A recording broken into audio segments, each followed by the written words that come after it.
Corona ಎರಡನೇ ಅಲೆ ತಗ್ಗುತ್ತಿದ್ದಂತೆಯೇ ಜಿಲ್ಲೆಯಲ್ಲಿ ಸ್ಥಳೀಯ ಕಲಾವಿದರು ಹಾಗೂ ವ್ಯಾಪಾರಿಗಳಿಗೆ ವೇದಿಕೆಯ ಜೊತೆಗೆ ಜಿಲ್ಲೆಯ ಜನರಿಗೆ ವೀಕೆಂಡ್ ಮನೋರಂಜನೆಗೆ ಜಿಲ್ಲಾಡಳಿತ ಯೋಜನೆ ರೂಪಿಸಿದೆ. ನಗರದ ಪ್ರಮುಖ ರಸ್ತೆಗಳಾದ ಕದ್ರಿ ಪಾರ್ಕ್ ಎದುರು ಹಾಗೂ ಕ್ಲಾಕ್ ಟವರ್ನಿಂದ ಎಬಿ ಶೆಟ್ಟಿ ಸರ್ಕಲ್ ರಸ್ತೆಯಲ್ಲಿ ವಾರಾಂತ್ಯ ರಸ್ತೆ ಬದಿ ಉತ್ಸವ ಅಂದ್ರೆ ವೀಕೆಂಡ್ ಸ್ಟ್ರೀಟ್ ಫೆಸ್ಟಿವಲ್ ಈ ಬಗ್ಗೆ ಜಿಲ್ಲಾಧಿಕಾರಿ ಡಾಕ್ಟರ್ ರಾಜೇಂದ್ರ ಕೆವಿ ಉತ್ಸುಕತೆ ತೋರಿದ್ದಾರೆ. ದಕ್ಷಿಣ ಕನ್ನಡ ಜಿಲ್ಲೆಯ ಕಾರ್ಯನಿರತ ಪತ್ರಕರ್ತರ ಸಂಘದ ವತಿಯಿಂದ ಆಯೋಜಿಸಲಾಗಿದ್ದ ಜಿಲ್ಲಾಧಿಕಾರಿ ಜೊತೆಗಿನ ಸಂವಾದ ಕಾರ್ಯಕ್ರಮದಲ್ಲಿ ಅವರು ಈ ಬಗ್ಗೆ ಮಾಹಿತಿ ನೀಡಿದ್ದಾರೆ.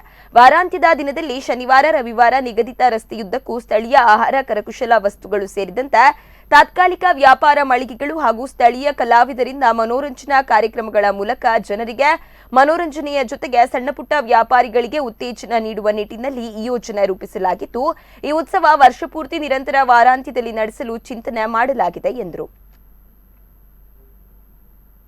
ಒಂದು ಸಿಂಗಲ್ ಪೇಜ್ ಇದು ಹ್ಯಾಂಡ್ ಬಿಲ್ಸ್ ಆ ಥರದ್ದೆಲ್ಲವೂ ಕೂಡ ಎಲ್ಲ VIP ಲಾಂಜಸ್ಗಳಲ್ಲೂ ಕೂಡ ಮತ್ತೆ ನಮ್ಮ ಡಿಸ್ಟ್ರಿಕ್ಟ್ ಅಡ್ಮಿನಿಸ್ಟ್ರೇಷನ್ನ ಕಾಫಿ ಟೇಬಲ್ ಬುಕ್ ಕೂಡ ಆಲ್ಮೋಸ್ಟ್ ಫೈನಲಿ ಒಂದು ಕಾಪಿ ಇದರೊಳಗಡೆ ರಿಲೀಸ್ ಆಗಿದೆ. ಅದನ್ನು ಎಲ್ಲ ಮೇಜರ್ ಇಂಟರ್ನ್ಯಾಷನಲ್ ಏರ್ಪೋರ್ಟ್ಸ್ಗಳಲ್ಲಿ ಮೇಜರ್ ಟೂರಿಸ್ಟ್ ಪ್ಲೇಸಸ್ಗಳಲ್ಲಿ ಇಟ್ಟು ಸೊ ದಟ್ ನಮಗೆ ಹೊರಗಡೆಯಿಂದನೂ ಜನ ಅಟ್ರಾಕ್ಟ್ ಆಗೋ ಹಾಗೆ ಅದನ್ನು ನಾವು ಡಿಸ್ಟ್ರಿಕ್ಟ್ ಅಡ್ಮಿನಿಸ್ಟ್ರೇಷನಿಂದ ನಾವು ಪ್ಲ್ಯಾನ್ ಮಾಡ್ಕೊಂಡಿದ್ವಿ. ಅದರ್ವೈಸ್ ಎಜುಕೇಷನಲ್ ಆ್ಯಕ್ಟಿವಿಟೀಸ್ಗಳು ಭಾಳಷ್ಟು ಎಜುಕೇಷನಲ್ ಇನ್ಸ್ಟಿಟ್ಯೂಷನ್ಸ್ ಇರೋದ್ರಿಂದ ಅವರ ಜೊತೆಗೆ ಪೇರೆಂಟ್ಸು ಫ್ಯಾಮಿಲಿಯವರು ಅವರೆಲ್ಲ ಬರೋದಿರುತ್ತೆ. ಬಂದವರು ಬರೀ ಎಜುಕೇಷನ್ ಇನ್ಸ್ಟಿಟ್ಯೂಷನ್ ಅಡ್ಮಿಷನ್ಸ್ ಮತ್ತು ಇದಕ್ಕಷ್ಟೇ ಅಲ್ಲದೆ ಅವರು ಕೂಡ ಸುತ್ತ ಇದರೊಳಗಡೆ ಹೋಗೋ ಹಾಗೆ ಎಜುಕೇಷನಲ್ ಇನ್ಸ್ಟಿಟ್ಯೂಷನ್ಸ್ಗಳಿಂದನೂ ಕೂಡ ಅವ್ರ ಪೇರೆಂಟ್ಸು ಯಾರಾದರೂ ಬಂದಾಗ ಅವರು ಸುತ್ತಮುತ್ತ ಹತ್ತಿರದಲ್ಲಿರುವಂಥ ನೇಚರ್ನ ಈಸಿಯಾಗಿ ಇದರೊಳಗಡೆ ಮಾಡ್ಕೊಳೋ ಹಾಗೆ ಮತ್ತು ಮೇಜರ್ ಆಗಿರುವಂಥ ನಮ್ಮ ಆರ್ಕಿಯಾಲಜಿಕಲ್ ಸೈಟ್ಸ್ ಏನಿದೆ ಅರೌಂಡ್ 7 to 8 ಆರ್ಕಿಯಾಲಜಿಕಲ್ ಸೈಟ್ಸ್ ಇದೆ. ಅವುಗಳಲ್ಲಿ QR ಕೋಡಿಂದ ಇದನ್ನು ಕನೆಕ್ಟ್ ಮಾಡೋದಾಗಿರ್ಬೋದು.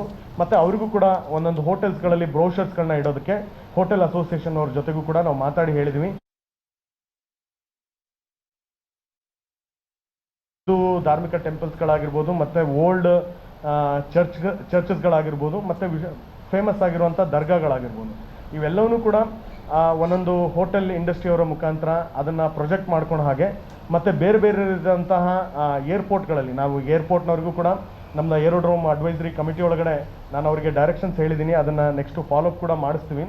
ಬೇರೆ ಬೇರೆ ಏರ್ಪೋರ್ಟ್ಗಳಲ್ಲಿ ನಮ್ಮ ದಕ್ಷಿಣ ಕನ್ನಡದ ಏನು ಅಟ್ರಾಕ್ಷನ್ಸ್ಗಳಿದ್ದಾವೆ ನಮ್ಮಲ್ಲಿ ಕೆಲವೊಂದು ಡಿಫ್ರೆಂಟ್